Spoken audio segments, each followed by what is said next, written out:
In the very oldest of days, there were no stories on the earth at all.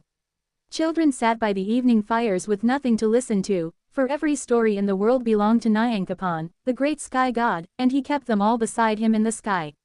Now, of all the creatures on the earth, the one who wanted those stories most was Anansi the spider. Anansi was small, smaller than your hand, but there was nothing small about his opinion of himself. Stories are full of tricks, he said, and I am full of tricks. By rights, they should belong to me. So Anansi spun a long thread of silk, all the way up to the sky, and climbed it, leg over leg, until he stood before the sky god himself. Nyankapan, said Anansi, bowing low, I have come to buy your stories. The sky god looked down, far down, at the little spider, and he laughed until the clouds shook. Great chiefs have come to buy my stories, he said. Mighty warriors have come, and rich kings with all their gold. Not one of them could pay the price. What makes you think you can, little spider? Name the price, said Anansi. Very well, said Nyankapan, smiling a wide sky smile. Bring me a swarm of live bees. Bring me a great python. And bring me a leopard. Do this, and every story I own shall be yours. And he laughed again, for he was certain he would keep his stories forever. Anansi climbed back down to earth. He did not have sharp teeth. He did not have strong arms. But under his little hat he had the cleverest head in all the forest, and he began to think. The next morning he took an earthen pot and walked to the tree where the bees hummed.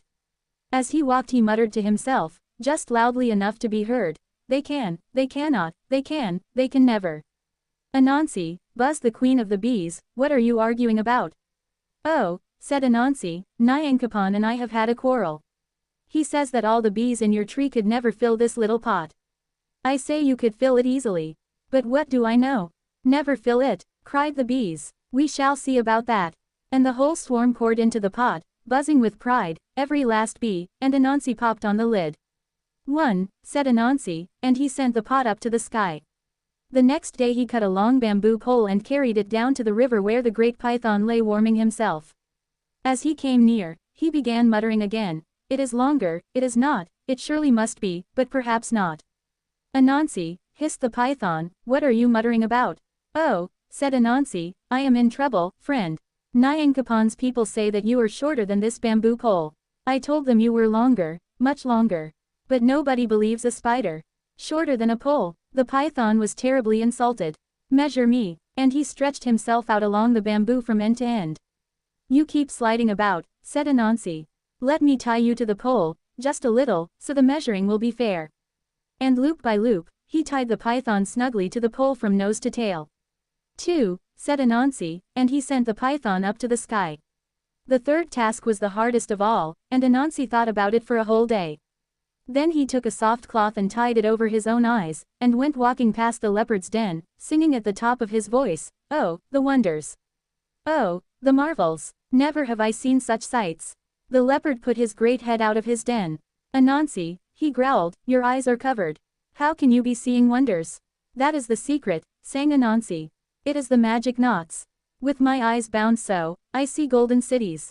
Rivers of honey, dancing stars. But of course, a leopard would not care for such things. Bind my eyes, said the leopard. At once, if you insist, said Anansi. So he bound the leopard's eyes with the cloth, tied the magic knots, which were, of course, just knots, and took the great beast gently by the paw. Walk this way, friend. The wonders are just ahead. And he led the leopard, step by step, straight up the silken thread to the sky. 3, said Anansi. Nyankapan looked at the pot of bees, and at the python on the pole, and at the leopard blinking in the light, and for a long moment the sky god said nothing at all. Then he stood up before all the nobles of the sky and spread his arms wide. Great chiefs have tried and failed, he said. Mighty warriors have tried and failed. And this little spider, with no teeth and no claws and no gold, has paid my price in full. From this day and forever, my stories shall be called Anansi stories, the spider stories, and they belong to him. Anansi gathered up all the stories of the world in his silken bag and carried them down to the earth, and he opened the bag by the evening fire. And the stories flew out like fireflies, into every village and every land, and they are flying still. So it is to this day that people call their tales spider stories, even when the story is not about Anansi at all. For it is not the biggest or the strongest who wins the stories, it is the cleverest. And whenever a story is told, anywhere in the world, even this one, look closely, and somewhere in the corner of it you will find a little spider, swinging happily in his web.